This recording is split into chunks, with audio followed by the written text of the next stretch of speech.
PEGI 18.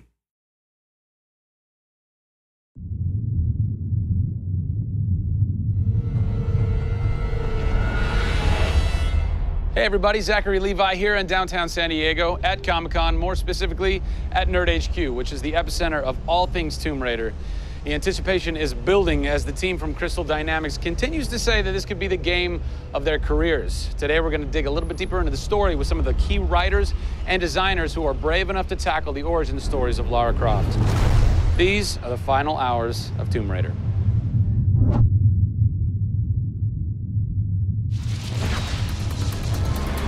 We're in downtown San Diego. We're at Nerd HQ. Fans, the public, will get to play the game for the first time ever. Are you nervous? This is the most nervous time of the entire game. This is huge for us. This is the first time we're giving anybody the opportunity to put their hands on the game. It's not finished yet. It's hard to send it out into the world like that. It's a little young, it's a little fresh. When you put it in the public's hands, you're getting a very raw, unfiltered, like, hey, this is what we love and this is what we don't. You'll start to read about it now. You'll start to see it online. You'll start to get people's perspectives. We're making sure that we make it the best thing that we can for the fans, and these are the fans. Why make an origin story? You could just kind of continue with the Lara Croft Tomb Raider saga, but you didn't. Why? We didn't start with the idea of doing an origin story, actually. We started with the idea of doing something fresh. There haven't been very many games that have the opportunity to go back and tell the true origin story. There is very few games like this. In the history of the Tomb Raider franchise, there has not been a female lead writer until now, Rhianna Pratchett. For me, I didn't think of it like we needed a female writer to do that. Rhianna just nailed it. Rhianna Pratchett. Yep. Does it take a woman to know a woman? It probably helps, but I don't kind of think about it as much as everyone else does. So I tend to think of myself as being a writer first. There is some of me in her, absolutely. She's very bookish, she's very in her head. I went to public school, I actually learned archery. Camilla did as well, I heard.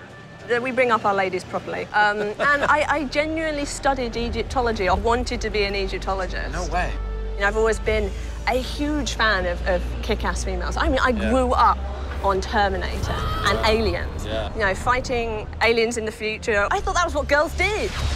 It's great to be here at Comic-Con. This is my first time. People are really responding to this kind of new Lara.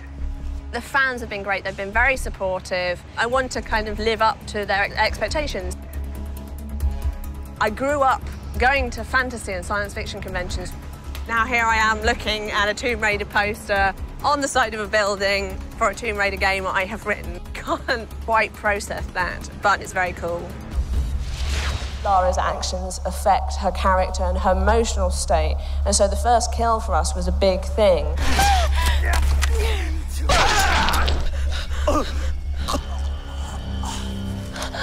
It's not comfortable to watch, and it shouldn't be.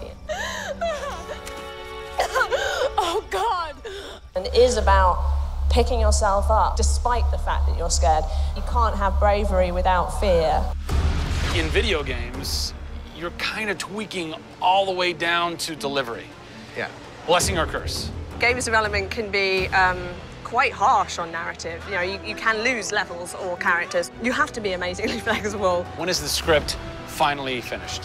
You get insight when you see it through your audience's eyes. Yeah. So once the story gets to a point where we can start sharing with people, where we can start putting it on the screen, then we start to understand, are people getting from it what we want them to get from it? The feedback is that it's really fulfilling our primary goals of delivering a story that introduces people to a Lara Croft, but also just takes them on an amazing adventure.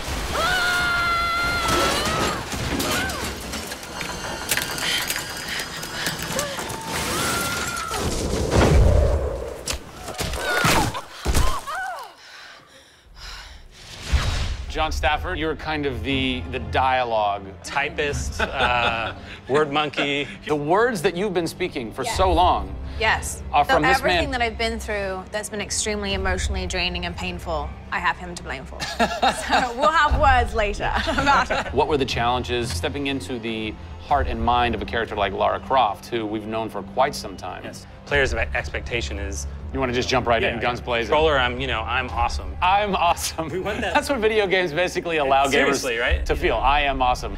Challenge for me is to show her vulnerable. We're shipwrecked on an island inside the Dragon's Triangle. Still have a very playable game, but also show real emotional character. It's very difficult to do that in game. Please come and get me. You can do this, Lara. When you have really extreme circumstances, you have really extreme emotions. What the hell? Can't